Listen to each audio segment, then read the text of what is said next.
कह रहा है कि एबी ओ केंद्र वाले वृत्त में एबी और एसी दो स्पर्श रेखाएं इस प्रकार हैं कि angle BOC is equal to 110 degree, तो एंगल सीएओ बराबर वाट।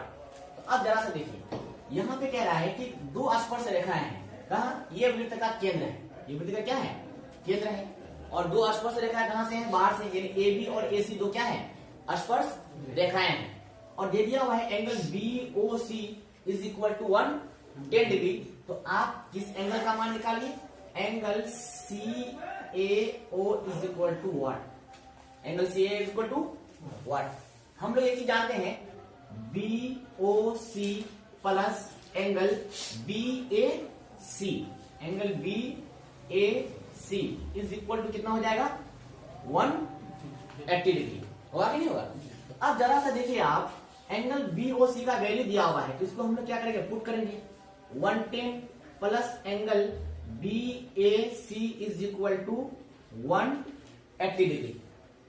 अब क्या करेंगे, angle BAC is equal to 180 minus 110 degree, लिखेंगे कि नहीं लिखेंगे। तो अब हमको क्या करना है, angle BAC is equal to 180 में से 110 चला गया, कितना बचा, 70 डिग्री, ये आपका हो गया 70 डिग्री। लेकिन ये भी ऑप्शन में रहेगा, ऑप्शन में 70 डिग्री भी रहेगा, लेकिन ये पूछा नहीं जा रहा है, इतना हड़बड़ाना नहीं है कि नहीं जो ही आंसर फाइंड आउट हुआ फट से टिक मार दिए या फिर उसको एमआरसी में रख दिया, ऐसा नहीं करना है।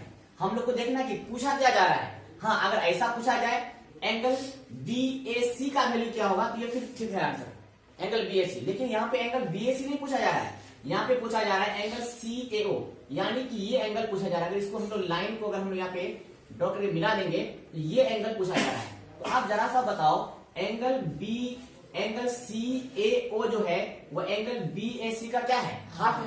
तो अब हम लोग क्या करेंगे, इसी को क्या करेंगे, 2 से डिवाइड कर देंगे, तो यहाँ पे निकल जाएगा हम लोग का angle CAO is equal to 70/2, divide करेंगे कितना आ जाएगा, 35 डिग्री।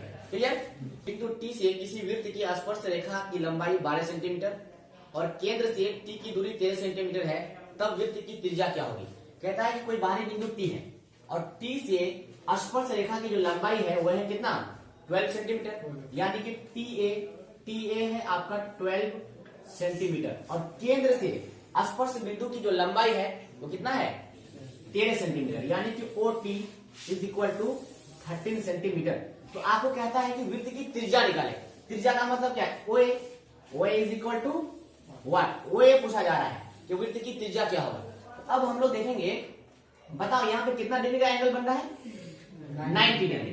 जब यहाँ पे 90 डिग्री का एंगल बन रहा है, तो अब जरा सा बताओ ये कौन सा राइट एंगल ट्रायंगल है। 90 डिग्री एंगल के सामने में जो मतलब साइड होगा वो क्या होगा, कर्ण होगा, यानी हाइपोटेनस होगा। तो अब हम लोग क्या करेंगे, यहाँ पे डायरेक्ट निकालेंगे कि O A is equal to under root, यानी कि कर्ण का स्क्वायर प्लस किसका, लंब का स्क्वायर, जो भी आप मान लो उसको। तो यहाँ पे हम लोग 13 का स्क्वायर माइनस 12 का स्क्वायर, यहाँ पे आपका हो जाएगा कितना, 169 माइनस 144। जब आप इसको माइनस करेंगे तो आपका हो गया कितना, 25, और 25 को रूट से बाहर निकालेंगे कितना आएगा, 5 सेंटीमीटर। तो अब बताइए ओ A is equal to 5 centimetre, अतः आर बराबर कितना हो जाएगा, 5 सेंटीमीटर। त्रिज्या की लंबाई कितनी हो जाएगी, 5 सेंटीमीटर। कहा जा रहा है कि दी गई आकृति में वो वृत्त का क्या है, केंद्र है, तथा angle Q P R is equal to 60 degree, तो एंगल ओ क्यू आर का वैल्यू फाइंड आउट कीजिए। अब यहाँ पे दे दिया हुआ है angle Q P R is equal to कितना, 60 डिग्री दिया हुआ है।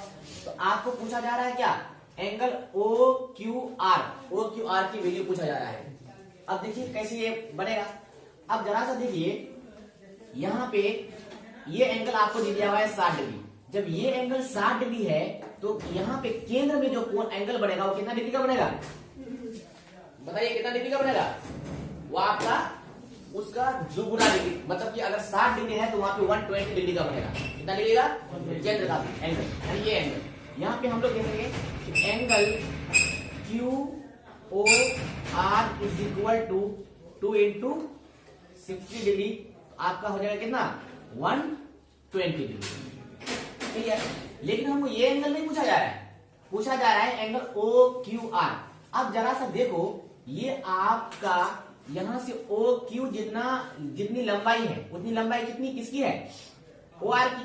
अगर हम लोग इस ट्रायंगल की बात करेंगे, ऐसे इस ट्रायंगल की अगर हम लोग बात करें, एंगल ओ क्यू और यहाँ पे आर है, ये इसकी साइड की लंबाई जितनी है इतनी लंबाई इसकी भी है।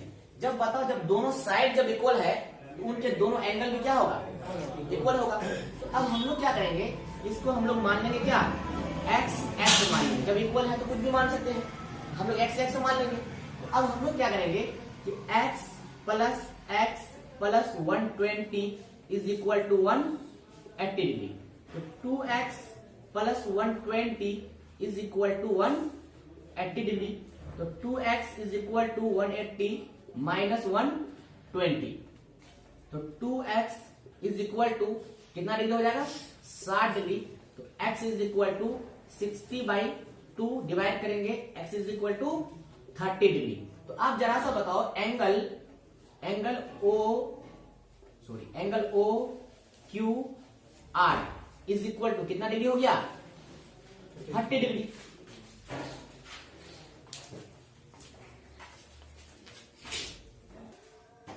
चलिए, कहता है कि आंकड़े 15, 20, 84, 29, 41, 45, 60, 65 का परिसर ज्ञात कीजिए। तो अब हम लोग जानते हैं कि परिसर यानी जिसको हम लोग बोलते हैं रेंज, यानी रेंज, जो रेंज आपका होगा वो आपका हो जाएगा u माइनस एल, यानी कि ऊपरी सीमा माइनस निम्न सीमा, अपर माइनस लोएस्ट, समझे। अब यहां पे देखना है, इस आंकड़े में देखना है कि सबसे ज्यादा कौन है। तो सबसे ज्यादा किसका वैल्यू है, 84। तो अब यहाँ पे रेंज निकालने के लिए 84 माइनस सबसे लोएस्ट कितना है, 15। अब इसमें आप क्या कर दीजिए, माइनस कर दीजिए, कितना आ जाएगा, कितना 69, यानी कि रेंज कितना हो जाएगा 69, यानी कि ऑप्शन नंबर ए।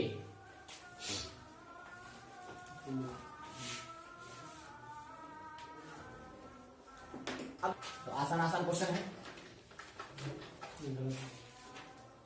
अब देखिए यहां पे एक क्वेश्चन है, ये क्वेश्चन थोड़ा सा इंटरेस्टिंग है। यहां पे आपका कि दिया हुआ है, यदि त्रिमाध्यक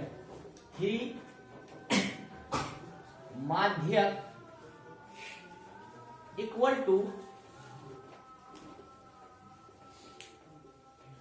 बहुलक इंटू बहुलक प्लस है, बहुलक प्लस एक्स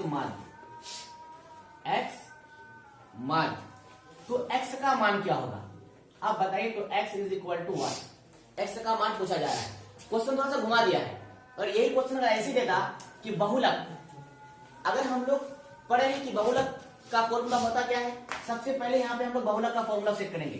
तो हम लोग पढ़े हैं, हम लोग जानते हैं कि बहुलक इज इक्वल टू होता है त्रिमाध्यक माइनस 2 माध्य। अब जरा सा आप देखो, किसी को क्या किया, एक्सचेंज किया है, समझे। तो अब उन्होंने क्या किया है, माध्यक को उन्होंने इस पार लेकर आ गया, माध्यक यहाँ पे क्या है, त्रिमाध्यक बहुलक प्लस एक्स माध्य, यह वह है ना।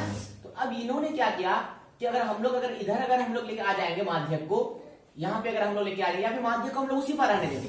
अगर हम लोग ऐसे लिखेंगे बहुलक, उसको उस पार लेके आ जाएंगे, उस पार माइनस में इस पार लेके आएंगे तो क्या हो जाएगा, प्लस 2 माध्य इक्वल टू हो जाएगा क्या, 3 माध्य। अब जरा सा देखो, अब यहाँ पे पूछा क्या जा रहा है कि यहाँ पे दे दिया हुआ है 3 माध्यक इक्वल टू बहुलक प्लस एक्स माध्य, तो एक्स का वैल्यू क्या आएगा। अब जरा सा आप लोग बताओ, एक्स का वैल्यू कितना आएगा, 2 आएगा, क्योंकि यहाँ पे अगर हम लोग एक्सचेंज करते हैं तो यहाँ पे फॉर्मूला बनता है कि बहुलक प्लस 2 माध्य इज इक्वल टू 3 माध्य। इसका मतलब ये एक्स की जगह है, तो एक्स का वैल्यू कितना हो जाएगा, एक्स इज इक्वल टू 2।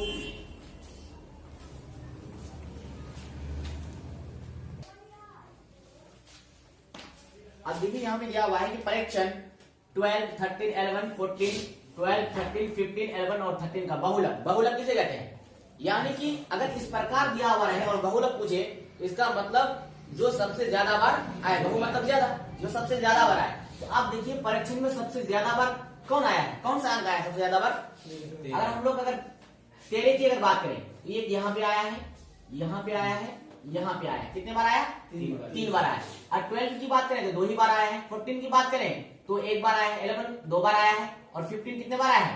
1 बार आया है। तो इसका मतलब यहाँ पे जो बहुलक होगा वो बहुलक कितना हो जाएगा बताइए?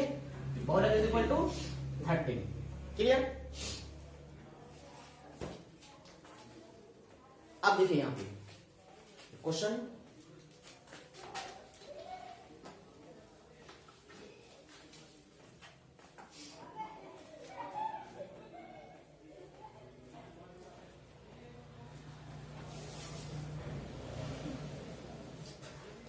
क्वेश्चन है 7, 9, 13, 15 x का माध्य दिया हुआ है, माध्य दिया हुआ है 10। तो कहता है कि x is equal to what यहां पे। अब जरा सा बताइए आप लोग कि माध्य दिया हुआ है और यहाँ पे x का वैल्यू पूछा जा रहा है। तो हम लोग पढ़े हैं कि माध्य बराबर क्या होता है? चर मानों का योग बटे चर मानों का संख्या, या संख्याओं का योग बटे संख्याओं की संख्या। परीक्षण में जितने संख्याएं दिया हुआ है उसको जोड़ देंगे और जितने बार जो आया है उसको उसी संख्या को से डिवाइड कर देंगे। अब यहाँ पे हम लोग देखते हैं कि माध्य equal to 7 plus 9 plus 13 plus 15 plus x 1 2 3 4 5 जितने बार आया है उसको वहां से डिवाइड कर देंगे। माध्य दिया हुआ है 10, तो 10 इक्वल टू 5 3 8 और 9 कितना हो जाएगा? 17 और 7 कितना होगा? 24 x बाई 5। अब इसको क्या है क्रॉस मल्टीप्लाई कर देंगे तो ये हो जाएगा 50 इक्वल टू 44 प्लस x। तो 50 minus 44 is equal to x कितना आ जाएगा? 6 आ जाएगा। तो x इज इक्वल टू कितना?